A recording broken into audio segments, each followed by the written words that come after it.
Greetings, innovators and leaders. This is AI for the C-Suite, your compass for navigating the exponential age.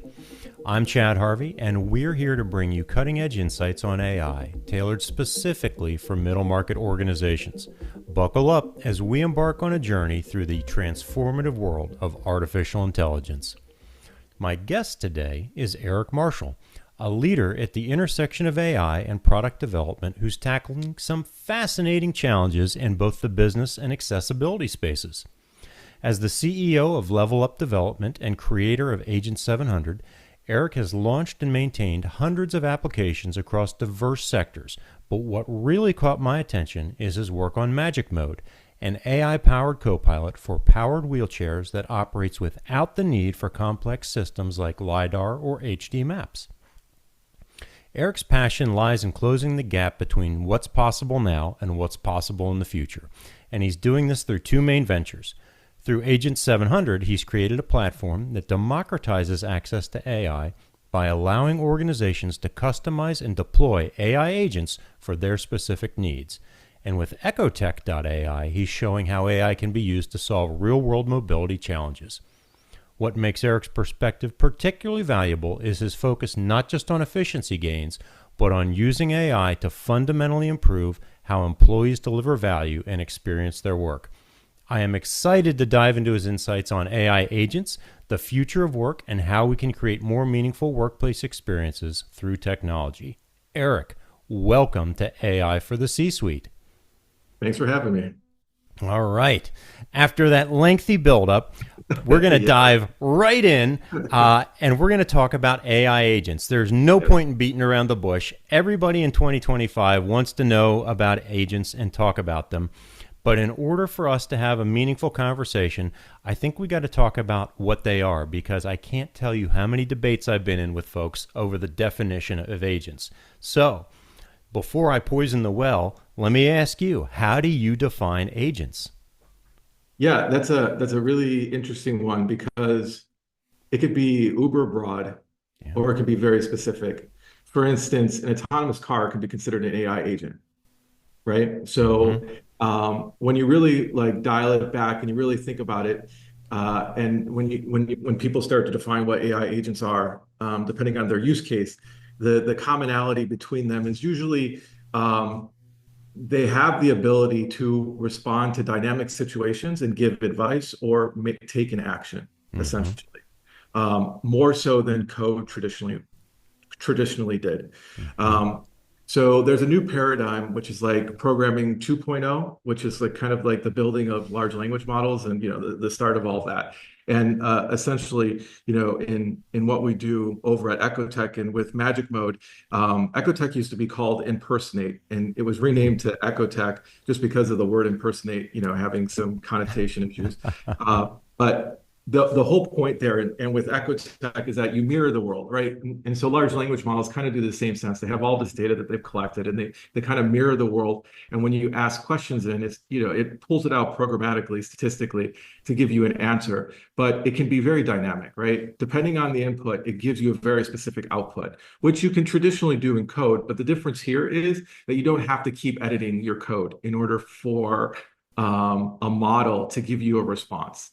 And the way that you program is a little bit different as well. You don't actually create a very strict line of code saying to do this particular thing. You give it scenarios, right? Like even if you're, fine-tuning a large language model or you're building an end-to-end vision model, you basically take these real-world scenarios, be it in text or be it in driving through something, and you take that and you kind of label it, you throw it into the model and say, hey, this is a circumstance like this.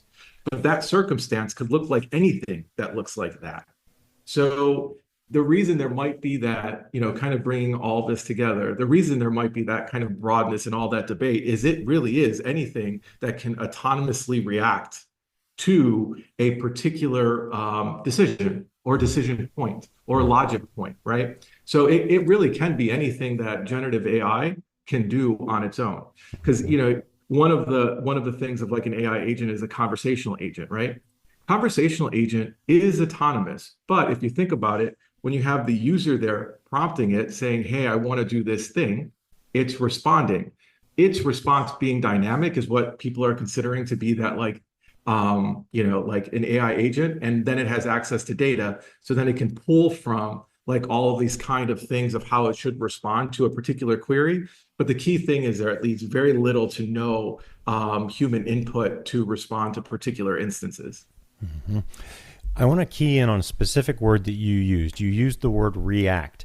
And a lot of times I find that folks say, well, no, it's got to be able to do more than react. You've got to be able to give it an instruction and it goes out and it proacts almost. Are we splitting a hair there, or what's your sense? I see this world from two perspectives, because one is we're building an end-to-end vision AI model. Hmm. And another world, we're building AI agents that people can use internally in their enterprise. And I say react um, because most of these things are triggered by an initial demand by a human.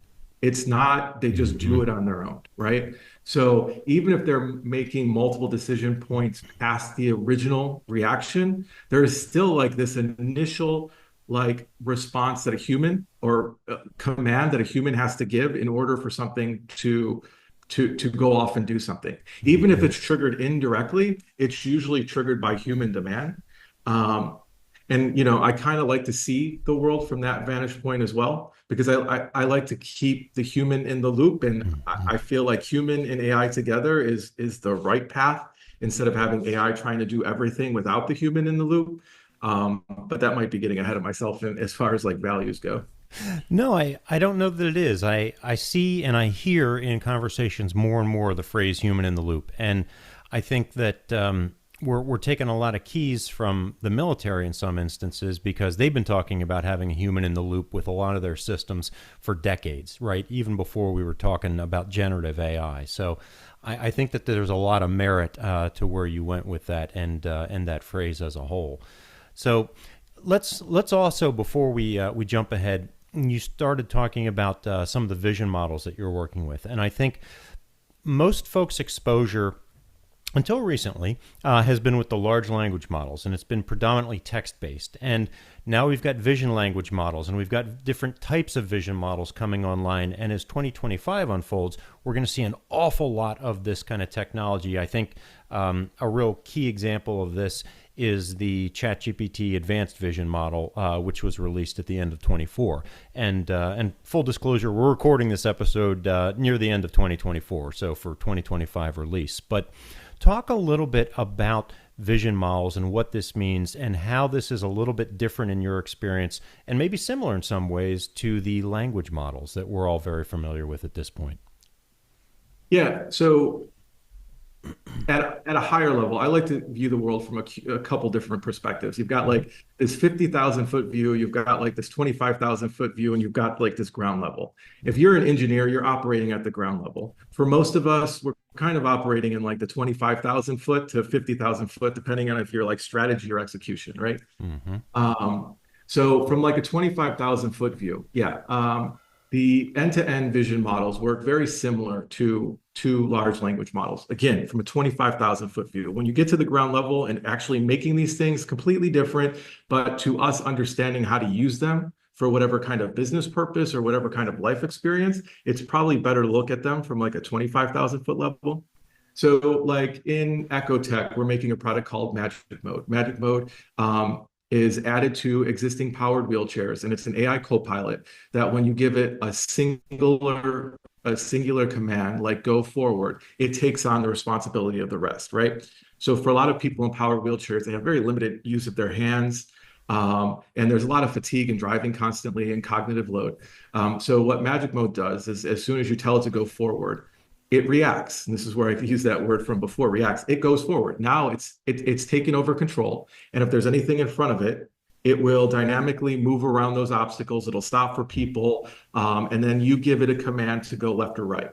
It also has the ability to do completely autonomous, but for people in power wheelchairs, they want the freedom and independence to do what they want. So having to plug in a final destination and then just automatically be routed is not what people want. They want the ability to interact with Mm-hmm. the AI model to say where they want to go, but not have to keep pushing forward or tell it left or right to navigate around things when they're walking and talking with folks. So from that perspective, give me a little background on how this is used.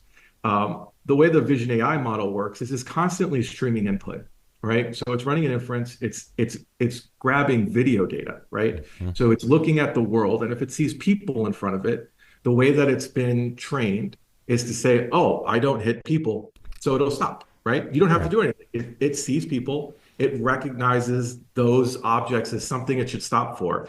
It couldn't label them as people, but it knows through its training that this scenario I need to stop for, right?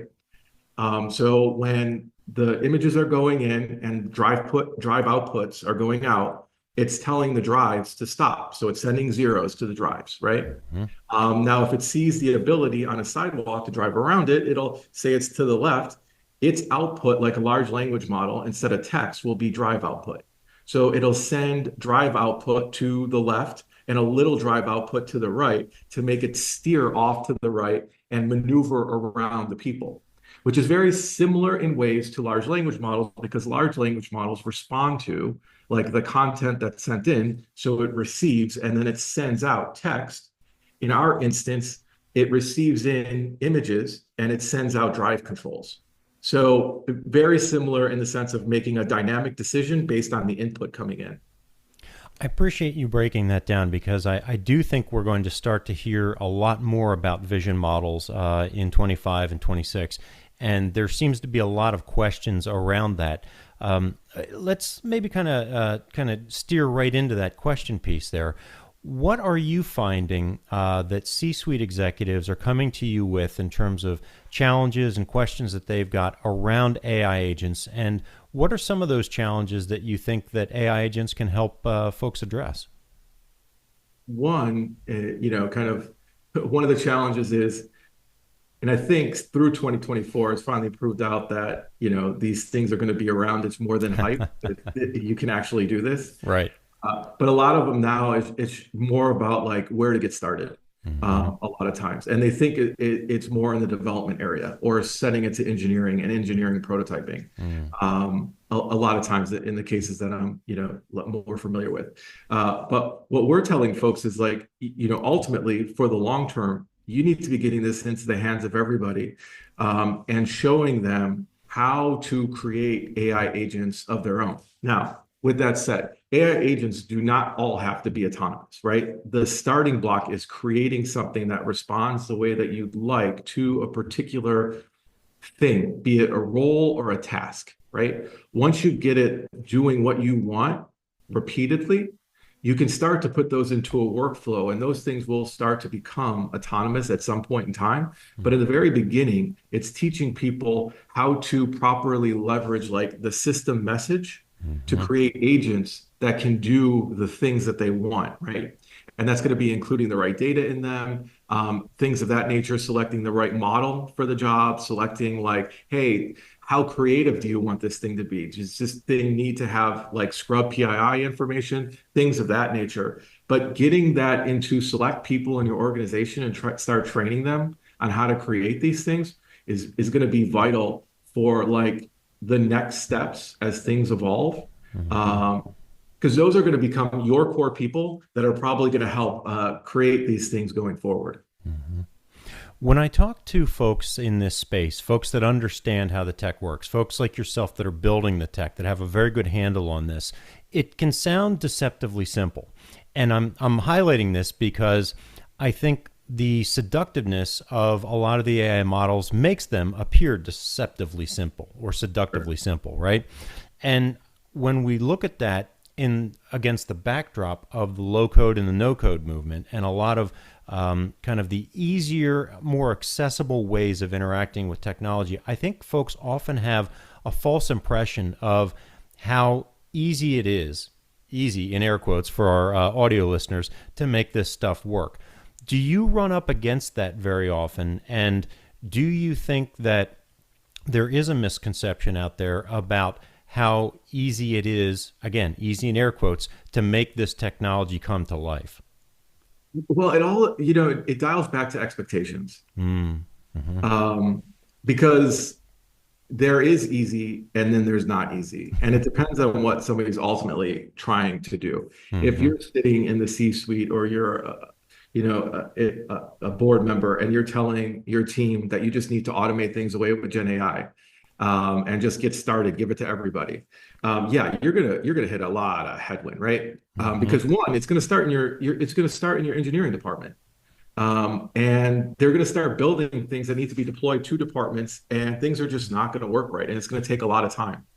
The easiest way, and this is where it can be easy, is if you create, the way that we have been doing it at Level Up Development and with some of our customers everywhere from patent attorneys to just manufacturing, is showing them how to create an AI agent, select a model, do the things that they need to do, and how to write system message, which, you know, prompt engineering has taken on a bad connotation as of like what that is. Right. When you start diving into the frameworks that allow for autonomous, AI agents, the system message is the way that you instruct a model. So just to should we go into like details a little bit about how these things work, the difference between a conversation prompting and the system message prompting? I think that would be good. Yes. Yeah.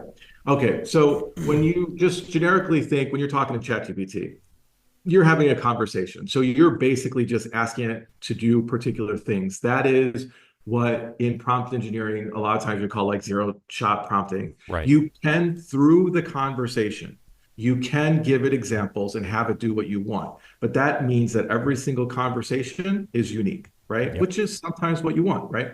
So that is what most people think of prompting. A system message is usually something that is reserved for the developers of generative AI applications. It is another set of instructions that is sent over at the same time as the conversation is sent over to a large language model. Mhm. So the way to think about this is there is a context length that a large language model has, right? It's like the memory that a large language model has in order to figure out how to answer something for somebody. Part of that memory is taken up by the conversation. But alongside of that is the system message. And in the system message, I was giving a demonstration for somebody to show how this is like a new way of programming. For instance, if you were to set up an AI agent in the system message that says, act like the Grinch, but if somebody says his girlfriend's name, I forgot what his girlfriend's name is, act like Dory, and then like an if then statement in a while loop, at the end of it, if somebody ever says bah humbug, you revert back to the Grinch, right? Along with some other prompting that you can do to make sure that it adheres to that particular system message in a conversation. If I were to share that conversation with somebody, or allow them to have a conversation with that agent, it will never break character from the Grinch, ever. You can ask it whatever you want. It would never break character from the Grinch. And then on top of it, you could ask about presents. It would do the whole like, oh, I hate Christmas, blah, blah, blah. You would say something about his girlfriend. And then in that particular instance, in the system message, I had it act as Dory from, Disney. And so then all of a sudden it became all bubbly. Oh, I love this stuff, right? And then it's like you just ask another question. What do you think about presents, comma, bah humbug? All of a sudden he switches back the personality, or it switches back the personality to the Grinch, right? Mhm. It shows you like the power of controlling a conversation through the system messaging. Another way we do that at like Level Up Development is we have our employee handbooks. Mhm. So when you feed the data in, like you can make sure that it adheres to only pulling data out of that employee handbook, 100%, by setting system messaging and at top of it, setting the temperature of a model to be lower, to not be as creative. So Mhm. when you ask it questions, it will never hallucinate because through the system message and through the lower temperature, you can get it. It will respond with, I don't see that in the handbook, instead of making up an answer to something. But those are the things you need to teach to HR so that they can make the agents that somebody interacts with for like an employee handbook, for PTO requests, for all these other things. because they're the only people that actually know all of the rules that go around these things and how to actually test it by asking questions, right? Mm-hmm. So that's why employees need to do it in those roles or in certain seats. Now you've got to select the right person to do it, but those are the people that can actually test it. And once it's tested, they can release those agents to people within, their workforce. And essentially now all of a sudden, like we have one also for our healthcare plan, somebody can instantly, because if you think about it, a healthcare plan, HR always takes X amount of time to get back to you. Anybody who ever has a question about a healthcare plan needs that answer almost instantly, right? Mm-hmm. So like having the ability to talk to your healthcare plan instantly is like a huge thing. And so like all of this can be done through singular platforms, or if somebody wants to code the stuff up by themselves by just creating these little agents. And it's a lot better than trying to manage 100 different like applications to do all these various things. And the control, which is key, stays within your company. And the way you want things responded to, also key, is actually by the people that you put in charge for that particular department of your company, which is also really important because you don't want to lose the value that your company offers to your employees or to your people because somebody is generically responding to questions, right? Mm-hmm. Because these things can have a personality, and done the right way, you can make sure that it adheres to your company's brand voice for Mm-hmm. internal employees, etc. And then all the who's in Whoville are happy.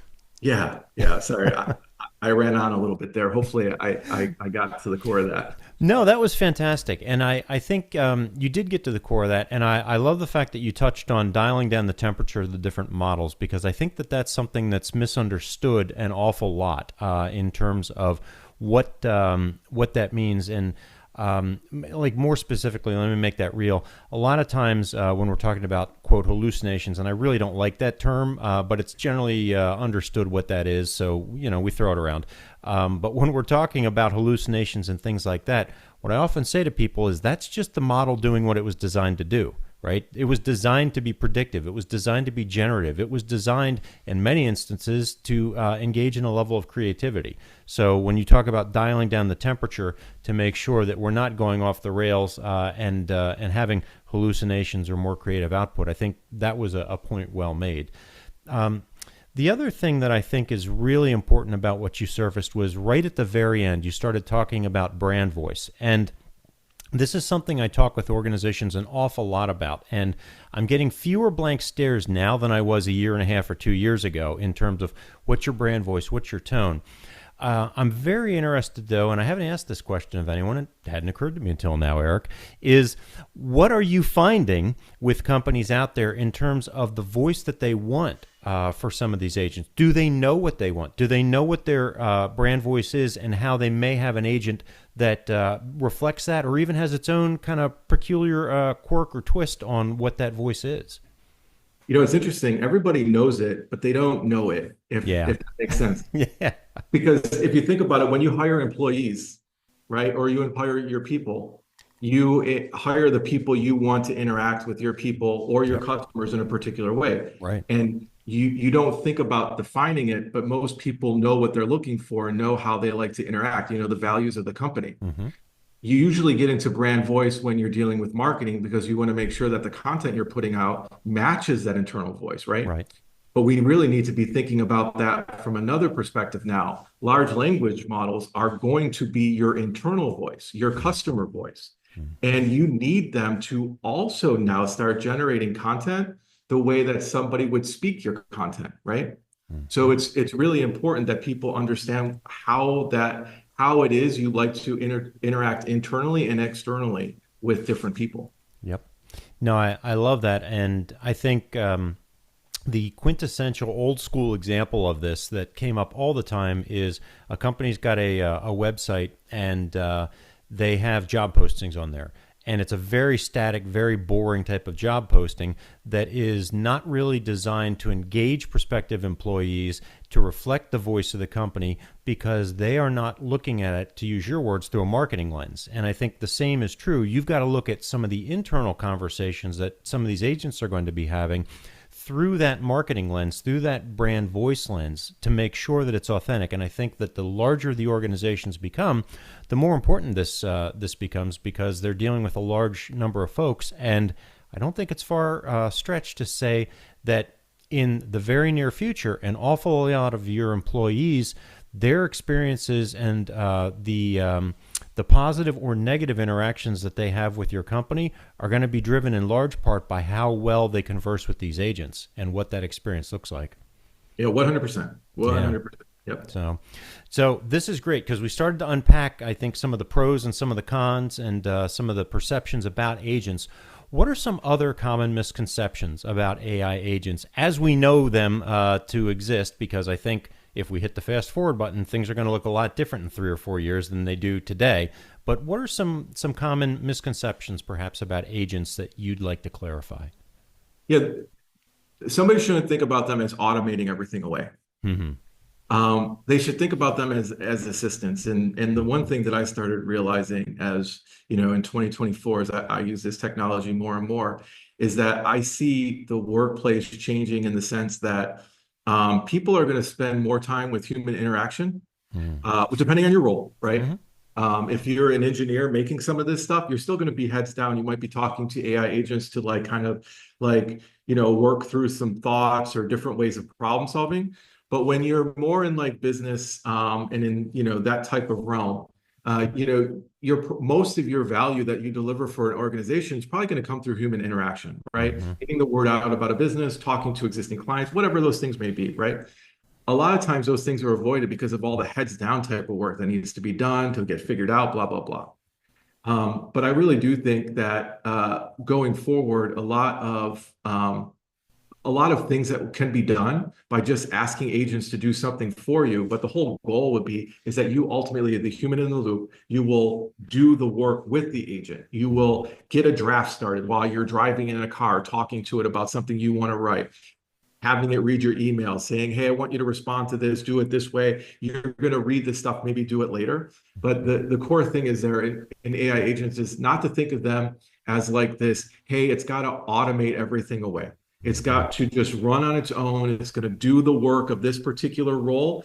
It shouldn't be thought about that at all. It should be thought about hey, how can this help each role? Not how can it alleviate a role, but how can it help each role? And how can it help deliver value for that role? What can it free up that person can now do? And it can help them do a little bit better.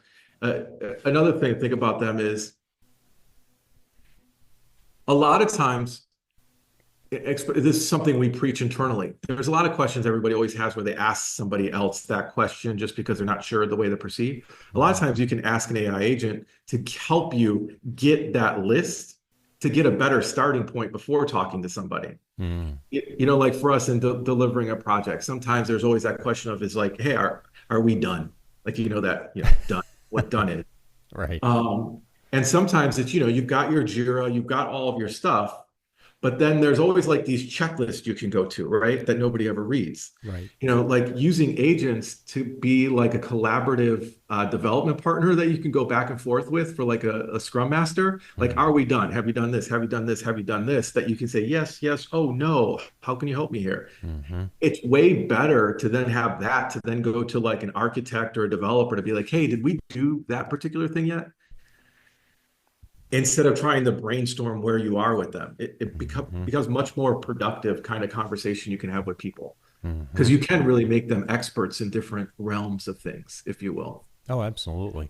And I don't think that we're far off from being able to combine some of the transcription tools that are out there that sit on calls with the clients, that also you feed in some of the results from the project as you go, so that you can get those double checks in real time. I think that we're not that far from that. And I should have said something earlier. In your remarks, you mentioned co-pilots. And I hear that term more and more often. And by the way, if Microsoft is listening and they think that we're going to pay them a royalty fee for using the word co-pilot, think again. That is just not in the cards here, or the budget. But be that as it may, I love the idea of a co-pilot, and I love the idea that that the efficiency gains, essentially is what you're saying, the efficiency gains shouldn't be the primary focus when we're talking about implementing AI. We're talking about breaking down jobs into individual tasks and into individual components so that we can work with those AI agents. And I'll just stop right there. It looked like you had a thought. I want to allow Yeah, you to jump in. I wouldn't say efficiency, I say value creation. Ah, okay. Because even in that example of I gave where it's efficiency, Yeah. it's actually a value creation because you're having a way better conversation. You're actually getting to the point of what you want to Yes. solve a lot quicker, which is Hmm. efficiency. But if you really think about it in terms of value, how much more valuable is that to have a better conversation to resolve a problem faster? Absolutely. I think speed of resolution, that is, I like the way that you're framing that, Eric. Speed to get to that value, to get to that resolution, because we spend an awful lot of time, I think, as human beings spinning our wheels, even if we Yeah. think we're being productive. So, no, that's good. What, one of the questions that, or one of the topics that you raised there begs a question for me. What do you think the org chart of 2 or 3 years in the future looks like at the organizational level when we're talking about co-pilots? Do they belong in that org chart? Do the AI agents have a role there? What's that look like? Yeah, I almost feel like, I was asked this by somebody else just recently from a like what kind of role do you see emerging from this? But Yeah, it's essentially the same question because this is the org chart control of that role. I right. do feel like this is a new realm. It's your digital workforce, right? Like Mm-hmm. before when they were doing the automation, they talked about a digital workforce, but this is kind of like your true digital workforce, right? Um, and because it's going to be so intertwined with everything it's going to be multifaceted from the sense of like that person needs to be talking to marketing, that person needs to be talking to sales, that person needs to be talking about operation, that person needs to be talking about to engineering for integrations. So yeah, you know, the role that I was thinking of from an implementation perspective is almost like a full stack generative AI specialist Yeah. because you need a little bit of knowledge of understanding programming and maybe not. It helps with the structured approach from the system message and constructing agents a Mm-hmm. lot. You need a little bit of understanding of like how large language models or vision-based models or multimodal models how they're created because that will help you understand a little bit about how these things work or the frameworks around them. And then on top of that, you need the ability to like understand a role. So you need in that department, right? And how Mm-hmm. that works. So it's almost like that skill set combined with the department ultimately will get you the ultimate person for the role. Right. And then you need somebody kind of orchestrating that within the organization, managing it and setting expectations for like, the roadmap of 2025, 2026, 2027, like whatever that may be. Mm-hmm. So let's even expand that a little bit. So we're talking with a focus on a hypothetical individual organization right here. Yet your work spans the gamut, right? Healthcare applications, custom ERPs, mobility solutions. You've got a lot going on. How do you see AI agents evolving differently across different sectors and different industries over the next few years?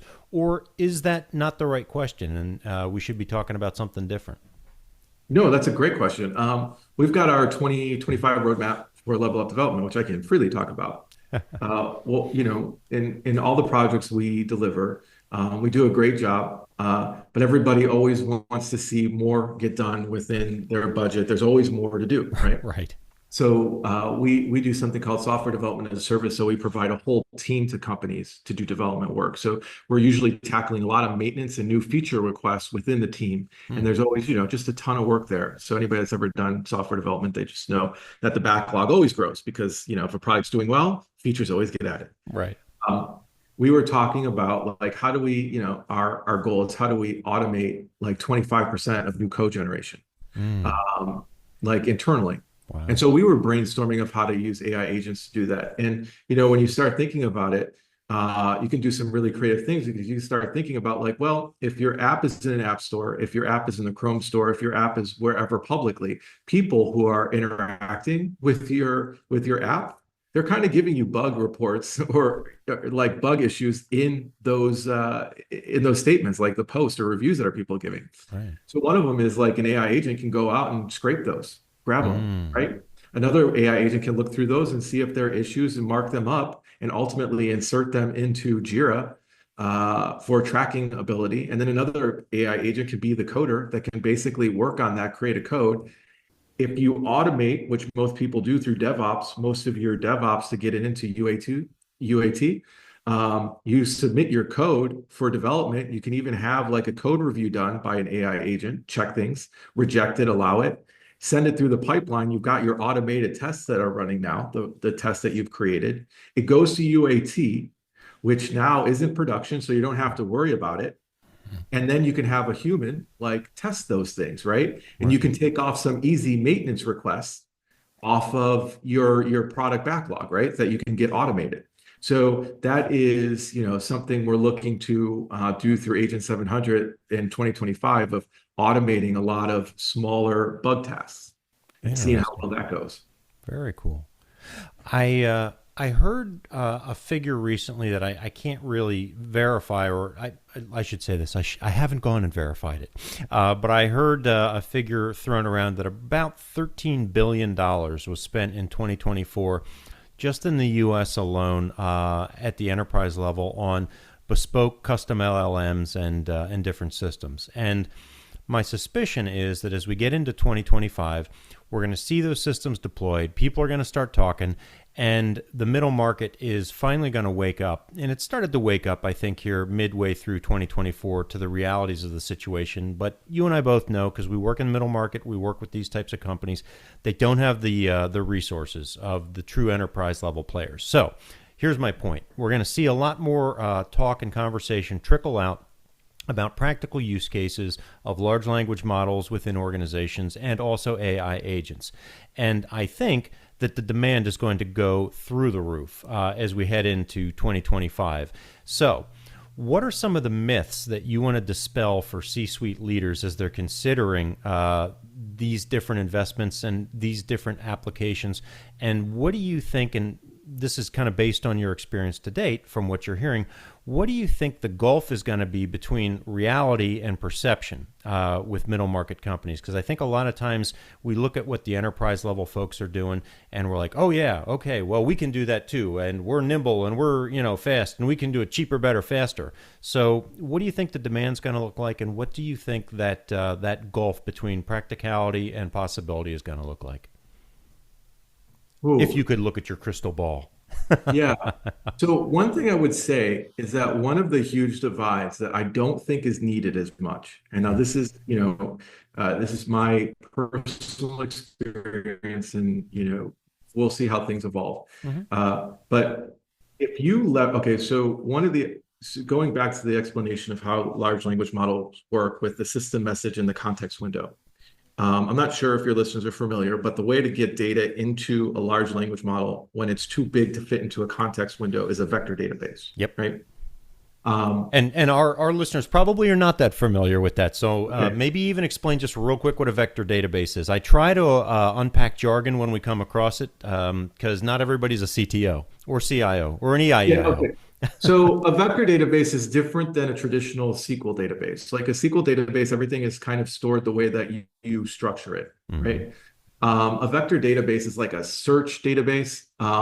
It's broken down in a similar way that data is stored in a large language model, but it's not exactly the same. Mm-hmm. Now, my deep understanding of that is a little vague of how it's broken down. So you got to stay at the 25,000 Yep. foot view here. Yep. It is in a similar way of which data is stored in a large language model statistically, right? It's the same thing in a vector database. But vector databases, and for anybody that wants to look it up, it's super easy to find. Just type vector databases and LLMs, and you'll find a ton. Yep. But so when you're dealing with a large amount of data, and I'll step back for a second. Why I'm jumping into this is the fine tuning of large language models is what a lot of large companies are doing Yep. to make large language models more specific to an application. What we found, and this is one of the toolings that we have in Agent 700, is that if you use vector databases in unique ways, you can actually get just as relevant responses from your data in vector databases as with a large language model without the need of fine tuning, which Ooh, is a uber cost saving. So yeah. we did, and things have been proved, but we worked on a couple fine tuning projects late 2023, early 2024. And you need a ton of data. And it's a lot of data prepping to get the data the way that you need it and put it into a large language model, like fine tune a large language model. Hmm. Not only that, but once you fine tune a large language model, it's only for your personal use for that particular use case. So now you've got to host it and maintain it, which is a Yeah, very costly kind of thing to do. Um, so what we found, and we were trying to find ways around that for middle market, including ourselves, right? sure. You want to eat your own Um, dog food. yeah, exactly. So we've got a proprietary way that we use vector databases within Agent 700 that we call intelligent engines. And we do it in two different ways, but we found, I mean, amazing results because one of the fine-tuning things we did, we can't talk about in details, but had to do with healthcare and had to do with healthcare questions to healthcare plans, right? Okay. Um, we're getting amazing answers from our vector database combined with context window uh, solution that we're using internally at Level Up Development Hmm. compared to the fine tuning of a large language model. We could have, now obviously, we could get that large language model better, but the amount of work and effort that would go into that versus just leveraging the tools that are out there in more creative ways, Right. the cost benefit is just not there, especially for middle tier companies. So with that said, the myth of what you can do, you're probably going to be able to do if you have the resources to start to integrate these things and create agents to answer questions, Hmm. because people internally will start getting their juices flowing and they'll start to see how these things work. And then they'll start bringing the opportunities to the company. They'll be like, hey, it would be really awesome if we could do X, Y, Z. Like, oh my gosh, this is so helpful. Like if like those ideas will start to get generated Yeah. and that's when you start to see those huge gains, but it needs to get generated, in my opinion, by the people closest to the problem. Hmm. If it's not generated there, it's not going to work because you're going to hand people this solution and they're going to be like, this isn't my workflow. This is how I like to do things. It's not doing this for me. It's not doing that. But if they can make it where it works with them or works their way their department works, they can start to build that future where that that utopia of Right. like, whoa, I go into work, I tell my computer to do this. And you know what? I kind of go down and I talk about strategy and other things that they want to do, right? I do believe that can happen in the next 2 to 3 years. I think you're spot on, and you're really singing my language here because I think there's a lot of folks that look at this technology and, the common perception out there, if you're jaded, is, well, these companies are just going to automate everything and they're going to cut the workforce by 50%. Oh, my Lord, if I'm a CEO, that is the last thing in the world that I want to do because then, to your point, I am losing all of the folks that do the work that can understand how to create the value and the use cases to deploy the AI. Right? Yep. It's not a magic, silver bullet that you can just aim at something and it universally hits the target. So, you also, and maybe we'll start to get close to wrapping things up here. You identified resources and the steps in your answer to the last question here about where organizations need to go and how they need to start thinking about this. So, what are some of the key steps that the C-suite leaders that you've worked with have taken, and what do you recommend as key steps for leaders to take to successfully tee their organization up for the creation and implementation of AI agents? One, start playing with tools, like Mm, whatever they are, right? Just start seeing what any tool is capable of, yeah. right? Because it starts to show you that you can generate some really, really good content, right? Mm-hmm. Or good answers to your questions. And then start looking at something more advanced, right? Like obviously with our clients, we're using Agent 700. So we really teach them how to create system messages that dial people into a role. So there's this other concept we have, which is like a data vault, Mm, where you have your data, but not just like data, you can have personas. So we teach people how to create personas for a excellent. role. Like you're basically just turning an LLM into a particular role within an organization, and Mm. then it starts like kind of responding as if it was that role within an organization. So like HR, design, Scrum Master, developer, architect, you name it. Like you basically legal. Mm. I've got one that I use before I send it to our attorneys. That saves me time because I'll throw in a document and I'll be like, hey, what are my gotchas here? Right? Can you Hmm. let me know?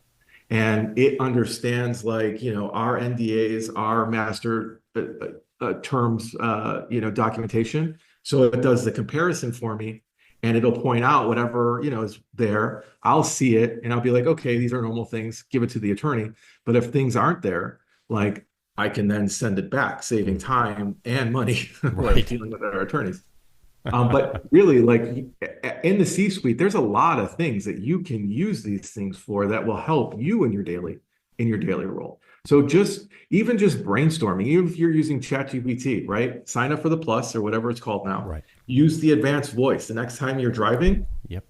turn voice on, talk to it about something, and just start to see how it can help you work through something while you're driving, or while you're on a treadmill or like a bike or speed, but just start using them and it'll start to get your imagination running of how these tools will be able to help with everything.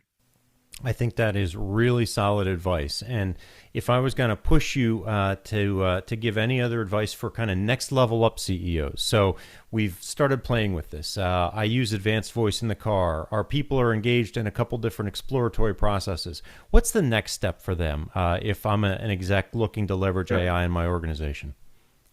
Pick an area. Like, do you want to Yeah, start doing some customer experience stuff? Where in your perfect. applications are pain points that, like before, programmatically, it was too challenging to come up with a solution? Yeah, Now all of a sudden, like throw Gen AI in there, see what it can do. I mean, it doesn't even have to be front end, it could be back end too, like doing translations. Sometimes doing integrations with certain things and doing data conversions can be really hard.